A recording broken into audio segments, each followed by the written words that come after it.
Warning, if you are squeamish of blood and violence and extremely cautious of spoilers, do not watch this video. That's your warning. Leave. Also, shout out to Joe Turner, linked below as the Gamer Moments, for allowing me to watch this glorious masterpiece with him on Rave. If I were to ask you about the greatest movie of all time, what would be your answer? Now, a lot of you might say Citizen Kane, and you are probably right about that. But for me, there are two kinds of best movies. One is obviously the quality of the movie and how good the directing, acting, writing, and editing is you see in the movie. While the other is pure entertainment value and how much enjoyment you personally get out of it. Personally, while I am able to acknowledge the greatness and quality that highly acclaimed movies have, I personally lean towards the latter end of the spectrum. That's why movies like The Room and Who Killed Captain Adams, while not having the greatest quality, are still some of my favorite movies to watch because of how damn entertaining they are. That's my wife! Get off my wife! Wife? I thought that is a god!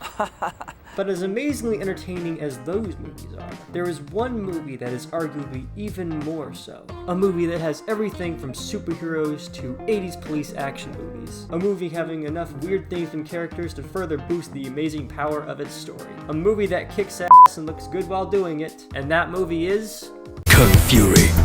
Odds are you might have heard of this movie, but for the uninitiated, Kung Fury is a movie directed by David Sandberg, funded through Kickstarter and released in 2015. It has a comfortable home on YouTube where it currently has over 36 million views, and you can watch it for free, which is probably one of the greatest gifts God has ever put on this earth. When looking at first glance, you might assume that this movie is just a weird fever dream, and you wouldn't be completely wrong about that, because my god is this movie trippy. But somehow, in some way, this movie became popular. Like, to a fairly insane degree of popular. I'm talking awards, video games, and a sequel including Michael Fassbender and Arnold Schwarzenegger. You know you made it big when Magneto and the Terminator want to be in your sequel to your trippy LSD movie. So that raises the question, what makes this movie great? The answer? Making this movie everything. It's a police action movie, a time travel movie, a martial arts movie, a superhero movie. It's the fact that this movie is able to take such a ridiculous turn with these usual genres that makes it so great.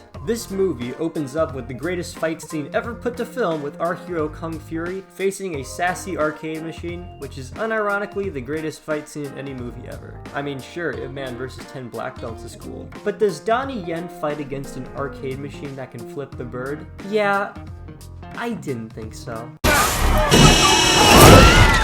Kung Fury himself is honestly really fun to watch as a main character. You can tell that Sandberg, the actor playing as him, is having a lot of fun in his role. He parodies the stereotypical tough guy persona to glorious effect, making those sometimes cheesy line deliveries very entertaining. His origin is also absolutely bonkers, and I love it. His partner gets sliced in half, and he proceeds to get struck by lightning and bitten by a cobra, which give him super kung fu powers. The other characters in this movie are just as weird and cool, if not weirder and cooler than Kung Fury himself. Actors in this movie seem like they are born for their characters. You got Hacker Man, the greatest hacker in the world. Barbania, a Viking woman wielding a minigun. Tana, a Viking woman wielding an Uzi. A literal T-Rex. Thor.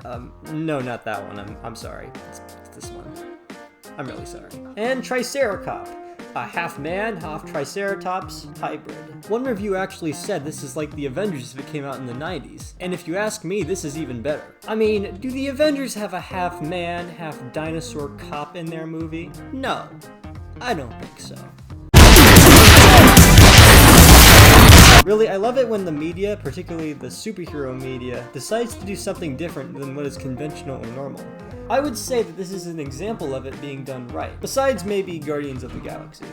Generally, the writing is pretty much all over the place, but in a way that's not too random and it mostly fits with the scene. It has these cheesy, over-the-top lines, but it never loses sight of not taking itself seriously. And come on, Kung Fury?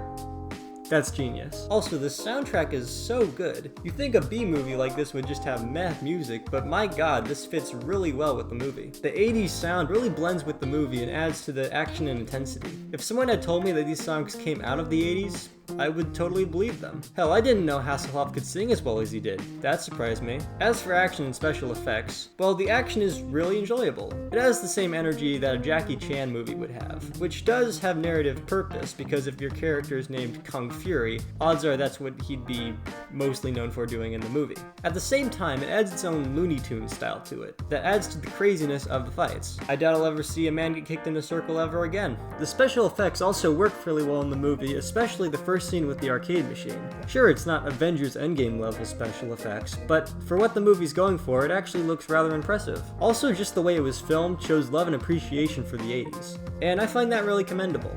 Finally, it's also very funny. This comedy mostly comes from the ridiculousness and the visually comedic things happening on screen. It reminds me a lot of that Scott Pilgrim movie where the visuals make a fairly normal scene all that more humorous. And the visual gags in Kung Fury do the same thing except with an even crazier spin. Even if some of the visual effects in Kung Fury may seem average, it actually gives the scene some comedic levity. I mean, there's literally a scene of a Viking woman riding a green screen wolf. This image is so precious to me. And the scene at the end with David Hasselhoff, I can't Open the doors. Did anyone ever tell you not to hassle the Hoff 9000? it's this blend of genres, ridiculousness, and incredible commitment with everyone involved that made Kung Fury such a big, once-in-a-lifetime hit. It makes fun of kung fu, time travel, superhero, and police action movies while also paying homage to them. Kung Fury isn't your typical movie, and that's what makes it great. The fact that it does so much different without sacrificing its charm and enjoyability. This is definitely one of the most entertaining movies I have watched, up there with Who Killed Captain Alex and The Room. And speaking of the latter, Tommy Wiseau did direct, write, and star in The Room. David Sandberg did the exact same thing, and he proved it could be done well. And I give him a lot of credit for that, even though that isn't really that hard to do, because it's the Room, and you can't really trust anyone, can you? So giving this movie a score, if it were off of quality, I'd give it a B+. But since we're going off of entertainment for this review, A+ is all day, baby. Thanks for watching, I'll see you guys next time.